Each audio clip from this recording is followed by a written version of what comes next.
because with anything with social media, you're making this stuff up as you go. Anybody who claims to be an expert is fooling themselves because it changes constantly. Just because something was the right idea 5 years ago doesn't mean it's the right idea tomorrow. And you have to kind of grow and change with it. And that's something that, we really fought with at the Lyman News when it came to social media for a long time. Honestly, we fought it being anything beyond just being a piece of paper that someone heaved at your doorstep. It took us a long time to figure out that we're in the information business and we should be getting that information to people in whatever way works for them. And that, when we had that aha moment that the web wasn't our enemy, that Facebook and Twitter and Pinterest and everything else that's coming around is all part of that, we really started to take off. So, for those who don't already know, a tweet, I think it's sort of found its way into the vernacular now. You get 140 characters to put a message out. That is pretty difficult for us in the newspaper business, that our average story is 3,000 characters long, 16 inches in the newspaper lingo, if you ever want to impress people and say, yeah, the average newspaper story is 16 inches long. It doesn't actually mean anything anymore. It used to. So the problem we had was figuring out, okay, how in the world are we supposed to use Twitter at 140 characters a pop when we're used to buying ink by the barrel? And like anything else, you have to ask yourself the really important question with any sort of thing that you're trying. What the heck am I trying to do? Am I trying to promote my product? Do I want it to go viral, whatever that means? Do I want to stimulate conversation? Am I trying to provide an inside perspective of my work, or am I trying to show some personality? I'm just curious here. Can you see pretty well from the back? Okay, I don't want to read everything, but it'll pop up a lot more when we look at some of those. So we're going to kind of go through one by one and show you some of the things we tried. Now, we're a business. We make money. Yeah, the news is important, but not hearing my 3 daughters tell me that they're hungry is also very important.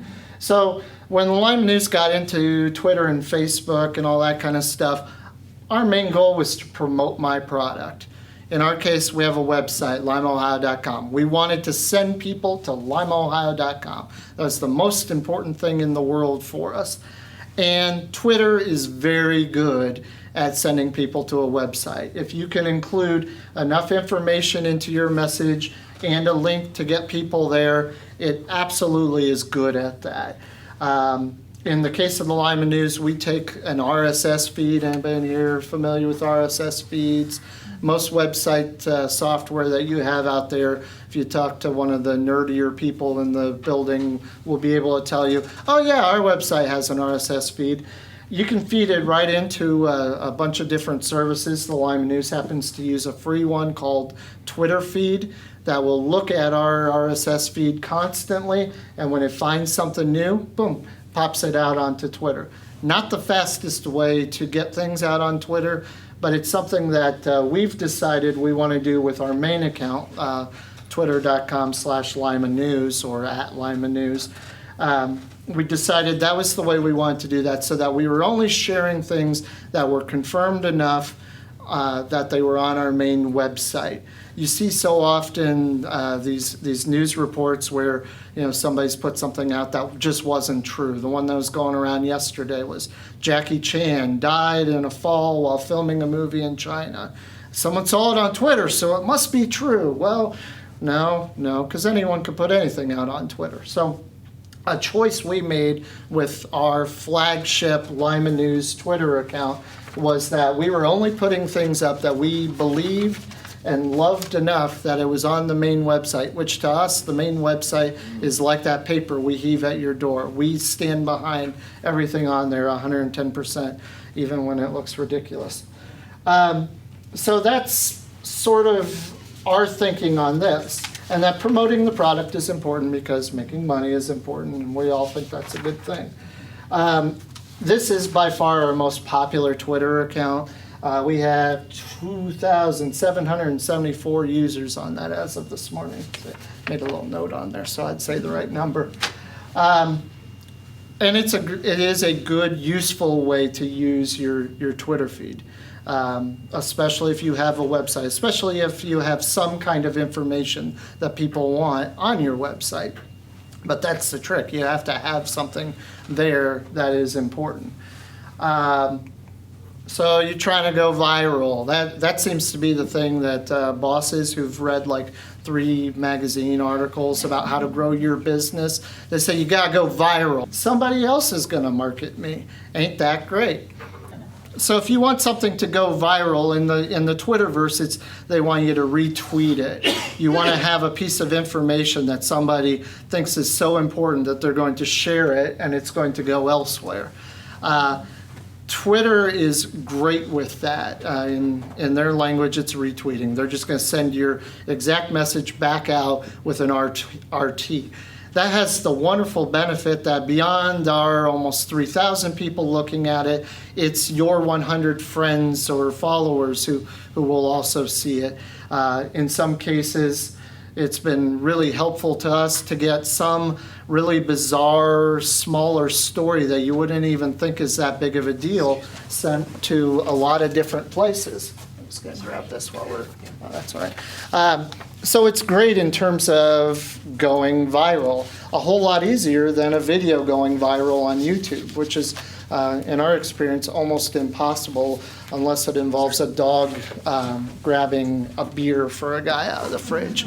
That particular video went viral for us, and that was pretty awesome. So you can kind of see here that, if I were thinking of all the things that were going to go viral of our coverage, I'm not sure Putnam County Fair starts on a high note would have been at the top of my list. But it did. Somebody thought that was important enough that they wanted to share it. Somebody else shared a lifestyle story about people sitting in wheelchairs and how people tend to look at them not as a person, but as a person in a wheelchair. So things like that have been very good. And if you want to go viral, Twitter's a great way to do it. Because if someone likes what they have to see, it's there. Now, during our evolution, those first 2 are sort of marketing ideas. Then we got to thinking, well, wait a second. Ultimately, what are we trying to do as an organization? We as a newspaper, we're not just trying to shove information out at you. We're trying to have a conversation about it. We want to hear what people think. So Twitter's also been very good in terms of stimulating conversation. As an example, Sherrod Brown, U.S. Senator, last week introduced an amendment to the immigration bill talking about how he wants to hire American workers first. By the way, I'm a journalist first, nerd second. Nerdalist, if you want to take that term and borrow it. So I actually know what I'm talking about on the news stuff. So we put that story out there that, hey, he was talking about this. This is something he wants to do. Sherrod Brown sort of retweeted. He took a link to our story and did an @Lima News on there and got people kind of worked up. Oh my God, it went nuts. So all of a sudden, everybody with an opinion on whether or not foreigners should be working in the United States went nuts. I don't know if you guys noticed, it's kind of a hot topic. A lot of people want to talk about whether or not they think that's a good idea or not. Well, you want to talk about stimulating the conversation. That was great. So if you can craft a message that you think people will talk about. Now, not everything can be as hot as, whether or not foreigners should be working in the U.S. legally or not. But within your own little universe, you know what the hot topics are in your business. There are these different things that you just know people are going to want to talk about. So if you make sure you get those keywords in there so it just jumps out, if your hot topic is, and I don't know if this is, but say you're in construction and the big topic is whether or not tile is still the right thing for a bathroom, and that's what people are talking about and you want to be the authority on it, well, by golly, you better put tile into your tweet someplace and that'll get things going. Another thing that we really enjoy doing is kind of providing an inside perspective on our work. In the newspaper industry, there's a tendency to think it only comes out once a day. Ain't true. Comes out about every 10 or 15 minutes now, but it's a way that you can show people what it's taking to get you through that process. Or in the case of a lot of breaking news events, we've been able to tell people what's going on as it goes. So here's an example from one of our sports reporters who has a very large following. Jim Naveau covers Ohio State for us and is our, where is he on here? He's our third most popular Twitter account. He's talking about that. There's a guy who writes a lot about baseball and the Locos, giving some insight from a game that's in the midst of a rain delay that just got postponed. Our business reporter talking about county unemployment rates right after they came out. Someone giving a halftime score at a Lima Warriors game. Someone giving our court reporter who has some of our most amusing tweets, believe it or not. Courts are an amazing place to see weird things happen. Talking about that there's a guy who's had a sentencing coming up for slashing a man's throat so severely it nearly killed him during an argument. Anybody ever been that mad? I hope we're not to change that during this conversation today. And then someone else, one of our younger reporters who just thinks that everything she does for the first time is the coolest thing ever. I wanted to bring this one up in particular because I'm looking around the room. I gotta be honest, most of you guys are about my age. We're not old, but we're not babies anymore either. It is great to find some of that young blood in the room and write it for all it's worth on Twitter in particular. The target audience on Twitter, the people who are really into it and really get it, are in that 18 to 35 category that I know our marketing folks love to talk about. 18 to 35-year-olds, what do they have that us folks with kids don't have? They got money still, and they love to spend it. Kate is a great example of someone who has the enthusiasm that everything she's doing is still new. It took a remarkable leap of faith for us to get over the thinking that the only people who should ever be speaking on our behalf are the vested managers who know the right thing to say. It's okay on a platform like Twitter or Facebook to let them take some chances. I'm not saying you go without monitoring it. In the case of Twitter, one nice feature is that if you set it up with your cell phone, you can actually have it alert you every time certain people tweet. So in the case of the reporters in our newsroom, every time one of them sends out a tweet, it rings on my phone. I also have that same feature set up for any time my 11-year-old daughter tweets, and she tends to scare me more than the reporters. But it's great because you can monitor what she's doing. If she has to, she can take it down. Some people will still end up seeing it. But what we found is this love of all these things that seem mundane to those of us who've been here for a while. The Lima Soapbox Derby, it's really cool the first time you ever go see it. The first time you ever go see it. If you've seen it 10 or 15 or 20 times, not so cool. But she's able to, while she's there, she just thinks it's the most amazing thing in the world, and she's given blow-by-blow coverage. Over the course of Saturday, I think she had 15 different tweets from watching kids ride a box down the hill. And people love it because she's able to tweet from her phone. In some cases, she was also able to share a picture.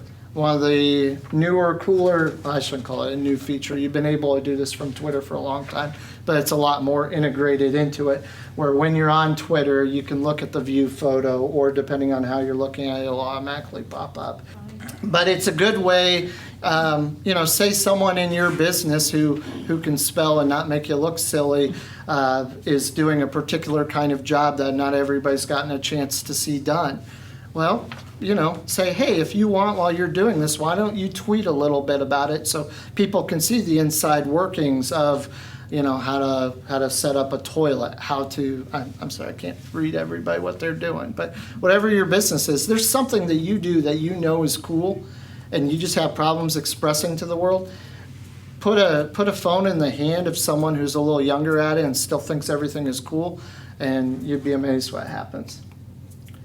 In our particular case, our biggest obstacle is that everybody at the Lima News is boring and stuffy. Anybody ever heard that? I know I've heard that, especially when people try to talk to me. Twitter is awesome at showing a little bit of personality. We all know that we work in fun workplaces that do crazy things, and that you can blow off a little bit of steam.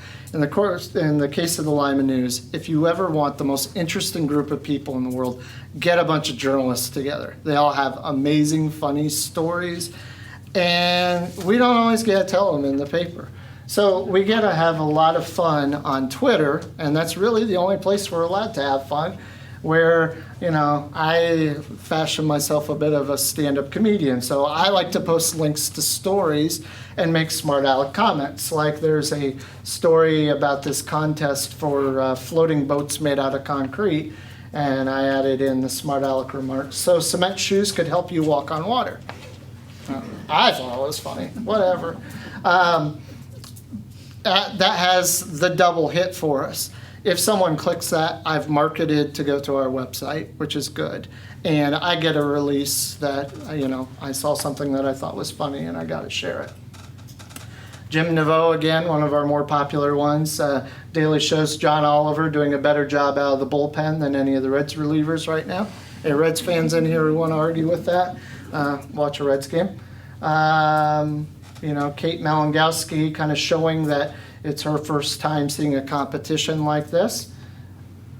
Tom Usher, if anyone's ever been around sports people, they're all weathermen. So you've got the sky looks dark out in center field. Rain is on the way, according to the weathermen in the press box. Tom's very funny.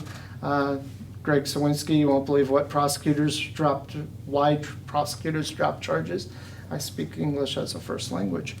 That's a cool one. And then our sports editor having some fun with a play. So that's another way that Twitter and Facebook and all these other things are good, that you can kind of let your hair down and show the other side of your business, because ultimately people want to do business with people, not just stone buildings or anything like that. This is a lovely place out here, but I guarantee none of the people who are ever going to work with Now Marketing are going to do it because of the building that they're in. It's always about the people. Now, one of the really nice, fun things with Twitter, more so in my opinion than the other forms of social media, is that you can use it on people who don't use Twitter. Especially if you have a fairly popular website or one that people go to, it is ridiculously easy to embed in the codes to show Twitter. Twitter has a bunch of these things called widgets that you can just copy and paste something into your website, or you can have a nice nerdle list on your staff take care of it. And we are able to take all of those all those Twitter postings and put them right on our website. So in the case of the Lima News' website, and it didn't copy for some reason, but right about there, we have our Twitter feed, which shows the most recent things that anyone's tweeted. So as opposed to waiting for an editor back at the office to update our website, people can see sort of the blow-by-blow of what something's at. And I assure you, people begin to learn the names and figure out, oh, so-and-so is covering that homicide that happened on Monday. And they'll spend a lot of time refreshing the page just to look at that. I know, because, beauty of the web, you can track a lot of things. So it's really nice in the way that you're able to do that. And you're able to put together lists of people to follow using the lists function in Twitter, which is a really nice way to group people together. You can grab as many of them as you need.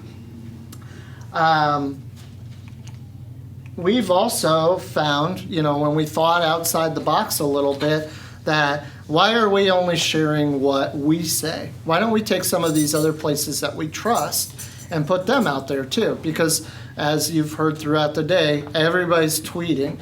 Everybody's putting stuff up on Facebook. So in our case, things like the Lima Police and the Allen County EMA are great places that we can share their information instantly. And oh yeah, the amount of effort that we actually put into doing it, once you've put them onto that list, zero, zilch. So if there is the ultimate Twitter authority in whatever your area of expertise is, and you want people to see their stuff and still have a warm, fuzzy feeling about you when they're on your website, add them to your list, put them on the website. It's a great way to have updated information where, again, I assume everybody's in the same boat we are, where you're being asked to do a ridiculous amount of work and somehow it has to get done. Well, you add someone to a list and that work's done forever. So as long as they keep doing their job, you don't have to. And you look like a genius. You can also get pretty creative with tweets. One of the things that we've done that we're the most proud of is marrying up live video in certain instances with a Twitter feed. I assume everybody in here remembers the Mark Wengler case. If you've been here for more than 20 minutes, you've probably heard someone talking about he's guilty as sin or he didn't do it. What we've decided to try with that one was to marry up tweets with the video. Because the problem with the live video, if anyone's ever had to sit through a court hearing, is that interesting things are not happening constantly. When they happen, they're awesome. They're so cool when you get those Matlock-ish gotcha moments. Oh boy, I really dated myself using Matlock. We'll say Castle. That sounds a lot cooler, right? But they're few and far between. Frankly, they happen about once every other hour. Well, what we started doing was we married up the live video on our website with one of those Twitter widgets where our reporter inside the courtroom, when there were one of those awesome moments, put out what happened, and you could watch the video live and you could kind of sift through there and see what you had missed. It's sort of like watching a soap opera on a DVR where you can fast forward to the best parts. But if you're a little bit creative, and again, kind of depends on what you do, but say you had still frame videos or, still frame pictures of a project in progress, and you had a Twitter feed just below it kind of talking through what those different things are, great way to abuse it and make it do what you want it to do. And of course, with anything else, the most important thing you can do with your Twitter feed, Facebook feed, anything else, promote it, use it. If you want this to be a free, easy part of the way that you promote yourselves, not that businesses like the Lima News don't love taking your money and feeding my kids, but if you're going to use these things, make sure you're telling people they're out there. In the case of the Lima News, we put them on page 2. This top part is on that page every day, reminding people that on Twitter we're at Lima News. About 2 or 3 times a week we run our Twitter list of all the different accounts that we have. We also, on our newer business cards, have our Twitter handles on there. Mine's Lima_Trinko. Our court reporter is Lima_Sawinski. It's a great way if you're really buying into this and saying, this is a good way to reach out to a different group of people than I traditionally do. You can do that. It's also handy when you hand a business card to someone who rolls their eyes at business cards, which there are people in that 18 to 35 bracket who will, to show them, I'm a little bit cooler than you think I am. I know you think I'm a loser because I just handed you a dead tree, but I am cool. I know about Twitter, and I'm not going to call it the Twitter or the Facebook like my dad does. So, all right. So that's what I got. Any questions, comments, or case studies that we want to try to invent how you would use Twitter and make it rock in your business? You're either really bored or I did a lot more awesome than I thought. How much is too much tweeting? I mean, or is it just... Well, that depends on your tastes and what you're going for. In terms of when you make those lists, if you and put them on your website, if you tweet too much, then obviously there's going to be a lot of churn. So if on average people only come to your website once every 3 or 4 days, then updating every 20 minutes is a really bad idea.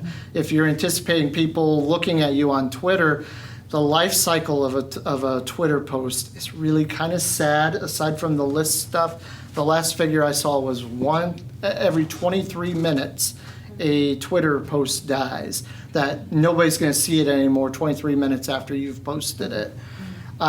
Which is why it's important to become an authority in your area where people care enough to come look at your Twitter lists or go to the amazing step of having it come directly to your phone. For comparison's sake, I don't know if JD said the Facebook number is about 23 hours. So 23 minutes, 23 hours. Your Facebook stuff will last longer than your Twitter stuff will. But if it gets retweeted, then it lives on. It lives to see another day. For another 23 minutes. For another 23 minutes until the next person, unless you happen to get on a highly watched list. We do love it when our congressmen retweet something that we put out, because it definitely helps.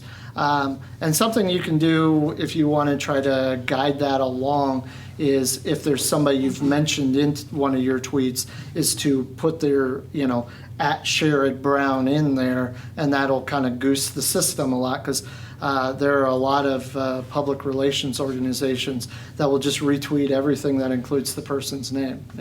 So that's something you can do.